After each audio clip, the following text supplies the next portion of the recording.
September 17 చుట్టూ political war నడుస్తోంది. ఒక్కో పార్టీ ఒక్కో తీరుగా నిర్వహించేందుకు రెడీ అయ్యాయి. సెప్టెంబర్ 17ను అధికారికంగా వేడుకలు నిర్వహిస్తోంది రాష్ట్ర సర్కార్. ప్రజాపాలన దినోత్సవంగా కార్యక్రమాలు చేయనుంది. కాంగ్రెస్ పార్టీ విలీన దినోత్సవంగా కార్యక్రమాలు నిర్వహించనుంది. ఇక బీజేపీ మాత్రం విమోచన దినంగా పాటిస్తోంది. కేంద్రం తరపున వేడుకల్ని నిర్వహించనుంది. సెప్టెంబర్ 17ను సమాఖ్య దినోత్సవంగా బీఆర్ఎస్ కార్యక్రమాలు నిర్వహించనుంది. ఇక సెప్టెంబర్ 17పై ఎప్పట్లాగే పొలిటికల్ హీట్ పెరిగింది.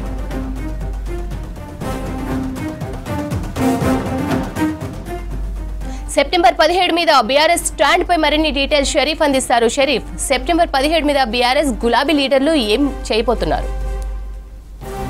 సెప్టెంబర్ 17 వచ్చిందంటే 3 స్టేట్మెంట్స్ వస్తాయి అన్ని పార్టీలకు సంబంధించి. ఒకటి విమోచన దినం, విద్రోహ దినం, అదేవిధంగా ప్రస్తుతం ఇప్పుడు కాంగ్రెస్ చెప్తుంది ప్రజాపాలన దినోత్సవం అని చెప్పి. అంటే విద్రోహం దినం. ఇవి కామన్గా వినిపిస్తాయి పొలిటికల్గా. ఆ పొలిటికల్ సర్క్యూట్లో అదే చర్చ జరుగుతుంది. అంటే రేపటి షెడ్యూల్కి సంబంధించి 2 ప్రధాన జాతీయ పార్టీలు ఏమేమి చేయబోతున్నాం అనేటువంటి విషయాన్ని షెడ్యూల్ని అంతా కూడా చెప్పింది.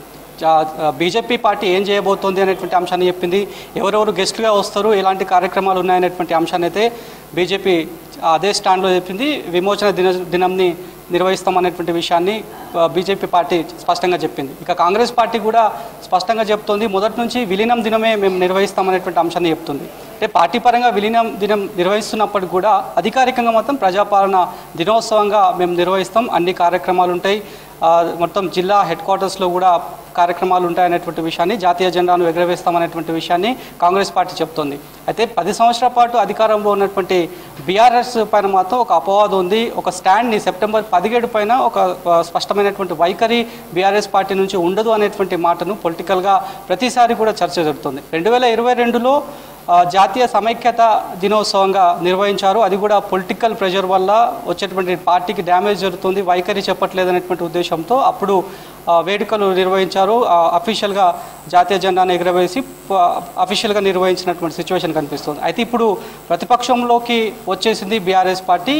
ఇప్పుడు రేపు సెప్టెంబర్ 17కు సమయం దగ్గర పడ్డది. ఇప్పటివరకు కూడా అఫీషియల్గా పలానా ప్రోగ్రాం చేస్తున్నాం, పలానా జెండా ఎగురవేస్తున్నాం, పలానా జెండా జాతీయ జెండాను ఈ వ్యక్తి ఎగురవేస్తారనేటువంటి విషయాలపైన అఫీషియల్గా మాత్రం ఇప్పటివరకు చెప్పట్లేదు. ఇప్పటికే అసెంబ్లీ ఫలితాలతో పాటు పార్లమెంట్ ఫలితాలతో క్యాడర్ అంతా కూడా కన్ఫ్యూషన్లో ఉంది.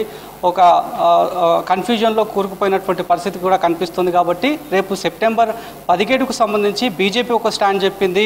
మొత్తం జిల్లా హెడ్ క్వార్టర్స్లలో, మండలాలలో యాక్టివిటీస్ ఉంటాయి బీజేపీ పార్టీ తరఫున అని చెప్పి పార్టీ చెప్తుంది. కాంగ్రెస్ పార్టీ మరొక వైపు చెప్తుంది. మరి లోకల్గా ఉన్నటువంటి బీఆర్ఎస్ కార్యకర్తలు, చిన్న లీడర్లు ఏం చేయాలనేటువంటి విషయం పైన ఒక కన్ఫ్యూజన్లో, గందరగోళంలో అయితే ప్రస్తుతానికైతే ఉన్నారు. పార్టీలో కూడా ఇప్పటివరకు ఎలాంటి చర్చ కూడా లేదు. కానీ లీక్ మాత్రం వస్తుంది ఏంటంటే ఎప్పుడూ లాగే అంటే పార్టీ పరంగా బీఆర్ఎస్ భవన్లో జాతీయ జెండాను ఎగరవేస్తారు.